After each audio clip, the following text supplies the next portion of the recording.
It's a chronic Hoosier day, and we are grateful to have him with us. How are you, sir? I'm doing wonderful. Thanks for having me back. Absolutely. How's biz? Slow, brother.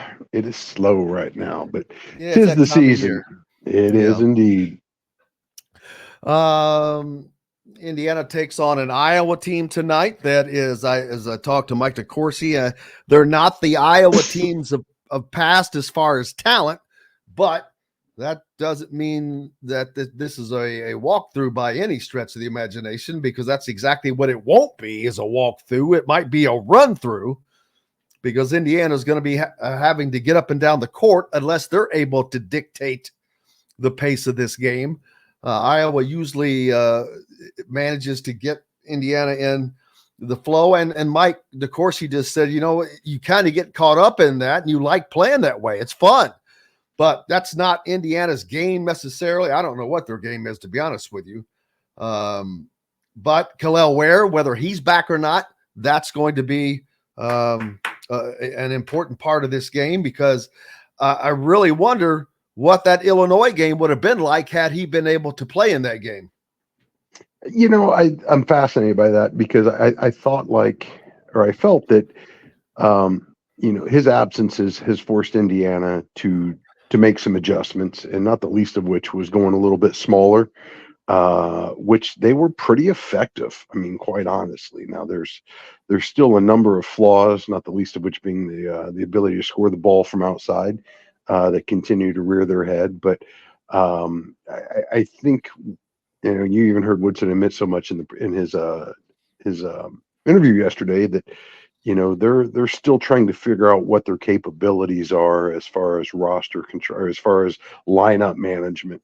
At the end of the day, though, another game that was seemingly winnable that slipped away, and now you've got 3 losses in a row. Hoosiers have dropped 5 of the last 7 since the start of the new year, and we are quickly reaching the point where you get the sense that the season is fast slipping away from them. And the good news is you didn't see signs of that in the play against Illinois.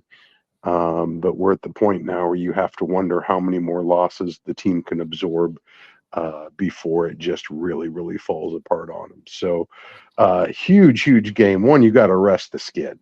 We talked about that 2 weeks ago on the morning of the Purdue game, just how important this stretch was going to be with Purdue, Wisconsin, Illinois, and then following up with Iowa. I think this is one where the Hoosiers, for a multitude of different reasons, have got to come out and absolutely throw the kitchen sink at Iowa, get back in the winning column, get back to 500 in the conference, and try to figure out exactly what they want to play for going forward. Because a loss tonight, and you're in a world of hurt. You're sliding all the way, further down the Big Ten standings, and Indiana's completely fallen off the bubble at this point. Now you're talking about whether or not you're going to be NIT eligible. So, unfortunate, but there's still a lot of basketball to play. And I'm not quite there that this is all for naught. The season's toast. But I'm also realistic enough to recognize if you don't get one tonight, you're pretty much cooked at this point. So, huge Tuesday night game for Indiana. Yeah, because they can parlay this if they can pull out the win, and then you have a Penn State team come in. That would give you the opportunity to have 2 wins in a row. Then you go on the road, but you go on the road to a team that you've beaten. Albeit it was at home, there is always that possibility. And for this team to get on a 2-game roll, much less a 3-game roll, would be immense for them mentally, I would think, in every stretch of the imagination. But just at the very least, winning 2 games back to back would be some great medicinally for this team. But you look at the end game, Indiana's ability to get stops when the game seems to be slipping away from them, and how that breeds confidence and allows them to gain momentum. This is exactly what you're looking at from a season schedule right now. They've got to get some stops. They've got to get some wins in the column, and they've got to get their mojo back here, because it very much seems that Xavier Johnson is rounding back into health. He was as effective against Iowa as we've probably seen him this Is that season. is that mentally or physically? That's. I think it's safe to say at this point that I couldn't he's got help it. this. I couldn't help it No, because you no, and laid that up it's on a fair, team, man. man. He very clearly is wearing a scarlet letter, and he's probably not going to shed that for the rest of his days in the Big Ten. Oh Um, no. he's been branded as a hothead, as a problem child, and the referees are treating him accordingly. And that's something that, let's be honest, he earned that rap. He absolutely earned that rap, and I understand the frustrations and everything else that had gone into this point in his career here. But the fact of the matter is, he's on the watch list. Refs are looking for him, and they're going to jump anytime they think his play steps even the slightest bit out of bounds. And it's unfortunate, because when Xavier is aggressive, albeit controlled aggression, is when he's most effective, most impactful towards the game. So he's got to find a way, as a captain, as a senior leader, to figure out where that line is and stay on the right side of it. Because if Indiana's going to have a chance in any game going forward, they absolutely need him to be pushing things. But you got to keep it within bounds. The cheap stuff. He's old enough that he has to know when he's crossing that line and stop himself before he does it. And as we've seen repeatedly now, he's been incapable of doing that, which is really unfortunate, because I think he can do a lot of good things for this team.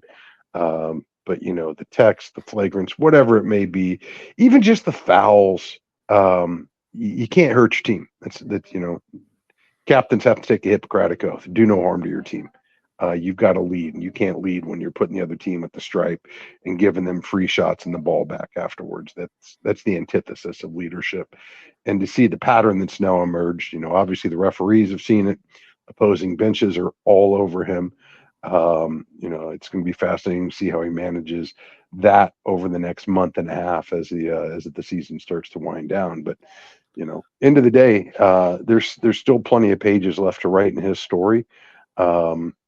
But we're also running out of runway here. If Indiana doesn't start making a move over the next 3 games before Purdue, I fear this is when things get really ugly, because you're completely off the radar at this point for any postseason, and it's just too bad, because this is a team that's got a lot of talent.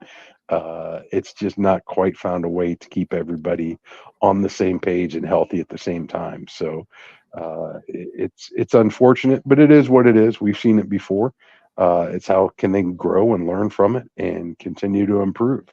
And I think that's what's kind of gotten lost in this season, with some of the disappointment, the frustration of not meeting the expectations. Is I think there has been a decent amount of growth throughout the course of the season. You look at the way Renew has really established himself as a consistent contributor.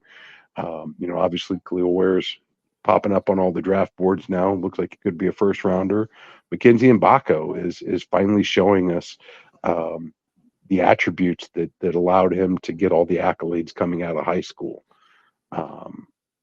It's just that when all those things are working, and nonetheless you still don't even hit a 3-pointer in 40 minutes, it makes it really difficult in today's day and age. So if those guys can figure out that there is a synergy there, and somehow capitalize on that, there's plenty enough basketball left to play yourself back into contention here. But it's got to start now. It's got to start tonight. At Assembly Hall against a beatable Iowa team. I think the concern against Iowa is they're going to get buckets. They're going to put the ball up. They're going to get up and down the floor.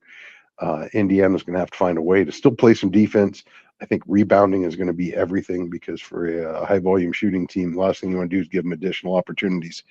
And you've got to show me the urgency that you recognize just how perilous the situation, this moment is, and reflect that in your play. Reflect that in your rebounding effort and your defense, and let's see if there's still a glimmer left in the season for the Hoosiers.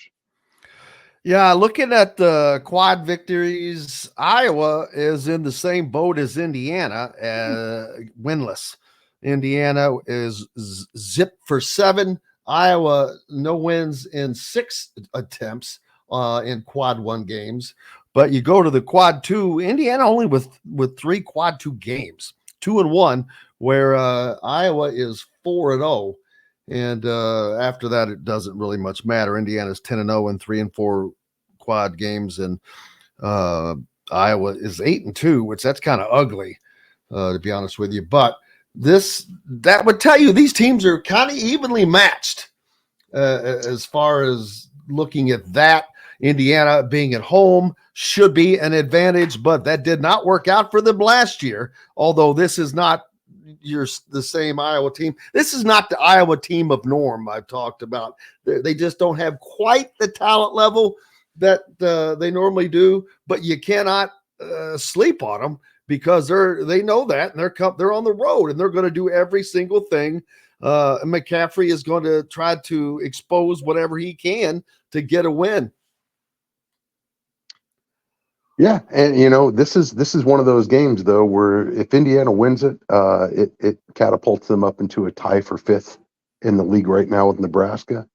You lose it, and you now find yourself in the bottom third of the league, or right at the cusp of the bottom third. And it's just one of those that really sets the table for the final home stretch as we turn the page on January.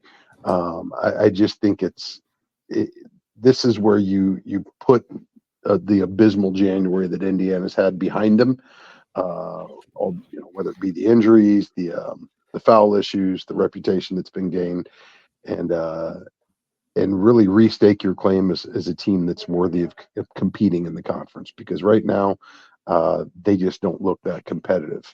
And I say that they look really competitive. They had the lead for the majority of the game against Illinois.